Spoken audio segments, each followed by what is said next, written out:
नमस्ते। अच्छा, कभी ये सोचा है कि एक अच्छी मतलब जो सच में डरा दे वैसी भूतिया कहानी आखिर इतना क्यों डराती है? तो आज हम बस कहानियां सुनाने नहीं वाले, बल्कि हम उनकी आप कह सकते हैं चीर-फाड़ करने वाले हैं। हम ये समझने की कोशिश करेंगे कि आजकल की डरावनी कहानियों का ढांचा कैसा होता है, मतलब वो कौन सी नस दबाती हैं जिससे हमारे रोंगटे खड़े हो जाते हैं। चलिए थोड़ा और गहराई में उतरते हैं। भूतिया अपार्टमेंट की ये लाइन ये आजकल के डर के मिजाज को एकदम सटीक तरीके से पकड़ती है। अब देखिए, डर कोई वीरान हवेलियों या पुराने किलों में नहीं रहता, वो हमारी अपनी दुनिया में घुस आया है। देर रात तक जलती ऑफिस की लाइट्स में, शहर की खाली खाली सड़कों पर।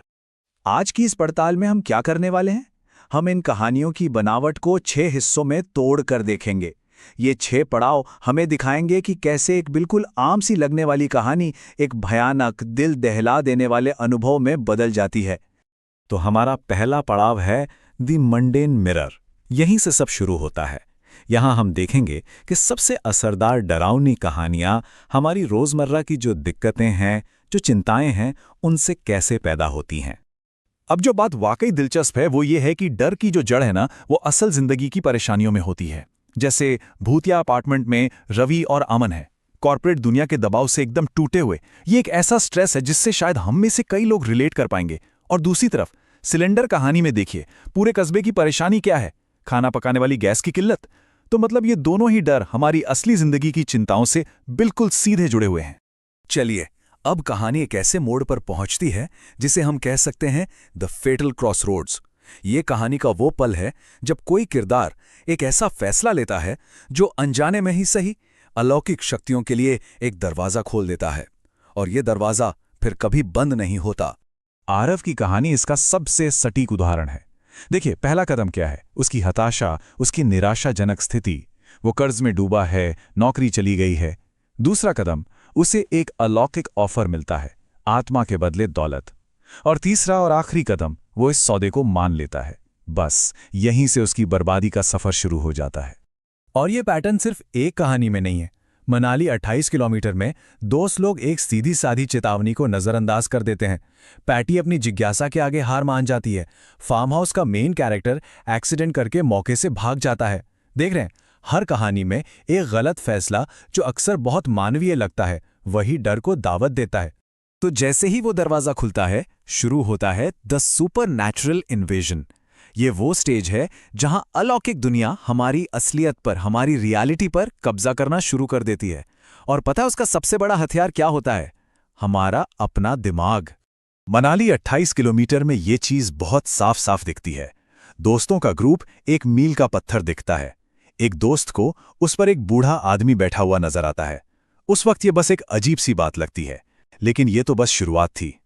करीब 20 मिनट बाद वो लोग फिर से उसी मील के पत्थर के पास पहुंचते हैं, लेकिन इस बार दूसरे दोस्त को वहां एक छोटी सी लड़की अपने खिलौने के साथ दिखती है। अब मामला थोड़ा तनाव वाला होने लगता है। जगह वही, टाइम लगभग वही, पर हकीकत दो अलग अलग। और फिर तो मामला हाथ से ही निकल जाता है जब ड्राइवर बताता है कि उसे तो उसी पत्थर के पास एक काला घोड़ा दिखा था।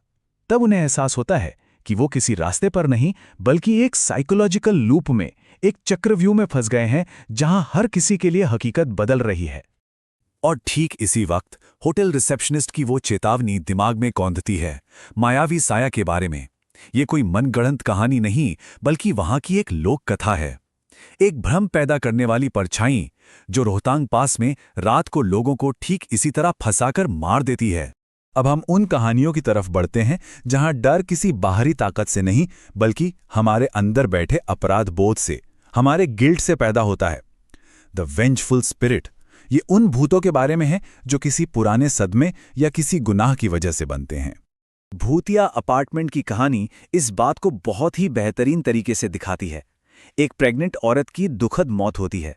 रवि और अमन को लगता है कि ये सब उनकी आंखों के सामने हो रहा है, लेकिन 8 साल बाद गार्ड उन्हें जो बताता है वो चौंकाने वाला है कि वो औरत अपनी मौत को नए गवाहों के लिए बार बार दोहराती है। फार्म हाउस में तो ये अपराध बोध एक सीधे साधे श्राप का रूप ले लेता है। एक हिट एंड रन का गुनाह एक ऐसे भूत को जन्म देता है जिसे सिर्फ बदला चाहिए। और ये बदला भी कोई आसान मौत नहीं है, बल्कि तड़पाने वाला है। श्राप बिल्कुल साफ है। मौत इतनी आसानी से नहीं आएगी। वो पहले तुम्हारे अपनों को निशाना बनाएगी। अच्छा, अब बात करते हैं एक और क्लासिक डरावने तरीके की, द कर्स्ड ऑब्जेक्ट। यहाँ डर आपके दरवाजे पर दस्तक नहीं देता, बल्कि आप खुद उससे अपने घर ले आते हैं, एक ऐसी चीज के रूप में जो शुरुआत में तो बिल्कुल नॉर्मल या शायद मददगार लगती है। जैसे डोनोवन परिवार के केस में उइजा बोर्ड एक दोस्त जैसी आत्मा से बात करने का जरिया लगता है, पर असल में वो एक शैतानी ताकत का दरवाजा खोल देता है। ठीक वैसे ही रामपुर कस्बे में गैस सिलेंडर एक बहुत बड़ी मुश्किल का हल बनकर आते हैं, पर वो असल में आत्माओं को खाने वाली एक जीती जागती चीज निकलते हैं। सिलेंडर कहानी का सबसे खौफनाक पल तो वो है जब पता चलता है कि सिलेंडर के अंदर कोई गैस नहीं है, बल्कि एक गीला, काला, सांस लेता हुआ मांस का लोथड़ा है, जिसमें उन लोगों के चेहरे दिख रहे हैं जिन्हें वो धीरे धीरे खा रहा था। और अब हम आ गए हैं आखिरी पड़ाव पर, the terrible truth. In modern कहानियों की सबसे बड़ी खासियत ही यही है, एक ऐसा फाइनल ट्विस्ट जो कहानी के अंत में आकर सब कुछ बदल देता है। भूतिया अपार्टमेंट में सिक्योरिटी गार्ड का ये खुलासा एक झटके में पूरी कहानी को पलट देता है। जरा सोचिए, जो घटना रवि और अमन को एक लाइव ट्रेजेडी लग रही थी, वो असल में एक भूतिया घटना का रीप्ले थी, जो 8 सालों से वहां हर रोज दोहराई जा रही थी। फार्म हाउस कहानी का क्लाइमैक्स इस एक सवाल से शुरू होता है। जब आरव अपनी डरावनी कहानी खत्म करता है तो उसका एक दोस्त उससे पूछता है, तुम ये किसकी कहानी सुना रहे हो? ये सवाल सिर्फ किरदारों को ही नहीं, बल्कि सुनने वाले को भी चौंका देता है। और फिर आता है वो फाइनल, तबाह कर देने वाला ट्विस्ट, जो सब कुछ बदल देता है। आरव बताता है कि न सिर्फ उसके दोस्त मर चुके हैं, बल्कि वो खुद भी जिंदा नहीं है।